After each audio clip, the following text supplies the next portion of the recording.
Levenberg. This is my lesson on if you give a mouse a cookie. We will be learning about sequencing and circular story format. Okay, so first I'm going to read the story to my student. If you give a mouse a cookie, by Laura Jaffe Numeroff, illustrated by Felicia Bond. First I would ask questions about what they see on the cover, what they think the story is about, if they've ever read the story, things like that. Okay, if you give a mouse a cookie. If you give a mouse a cookie, he's going to ask you for a glass of milk. When you give him the milk, he'll probably ask you for a straw. When he's finished, he'll ask you for a napkin. Then he'll want to look in a mirror to make sure he doesn't have a milk mustache. When he looks into the mirror, he might notice his hair needs a trim. So he'll probably ask for a pair of nail scissors. When he's finished giving himself a trim, he'll want a broom to sweep up. He'll start sweeping.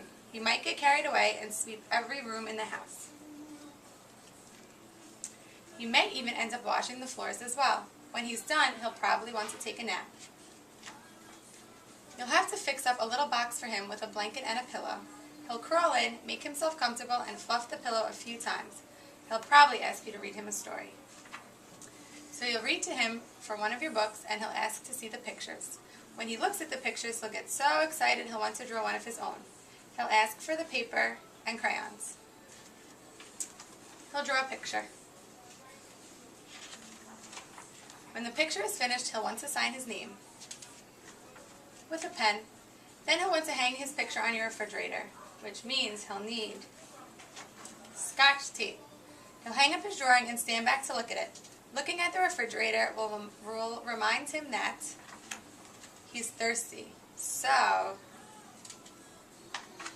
he'll ask for a glass of milk. And chances are, if he asks for a glass of milk, he's going to want a cookie to go with it. The end. Okay. If you give a mouse a cookie, it's called a circular story. It's called a circular story because it ends in the same place where it begins. Do you remember where the story began? The mouse is getting a cookie. A cookie, very good. And at the end, what happened? Do you remember? He went to the refrigerator and saw that it reminded him of milk, and then he wanted a cookie too. Very good. So a circular story is a part of sequencing, and what happens is the story takes place, and as the story goes through, it ends right where it begins, just like a circle. A circle is round, and it has no ending place, right? Right. Okay, very good. So today what we're going to do is we're going to take different scenes from the story, and we're going to start and place the scenes around in the circle until you get back to the beginning. Okay. So Linda is using pictures of scenes from the story to sequence her story in a circular format. For children who like to listen to stories differently, we have the story on CD, where the child can listen to the story through a CD out loud or with headphones. The name of this story is If You Give a Mouse a Cookie by Laura Jaffe Numeroff. Okay, very good. So Linda is sequencing the story by using the photographs from the picture, from the storybook. But for more advanced children, they can come over here to the table. Very good, Linda. Thank you. Did an excellent job. Okay, let's come over here for 1 second. For children that are more advanced, they can draw their own scenes of the story by looking through the book if necessary and using crayons and paper to draw their own scenes. And as Linda does that,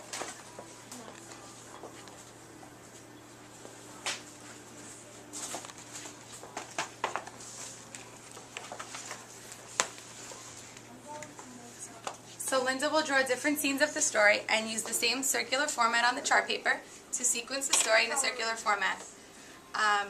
After the lesson, throughout the lesson, the children are being assessed by observation, seeing if they're grasping the idea of sequencing, if they're recalling the scenes and able to place them by using the pictures or by drawing their own.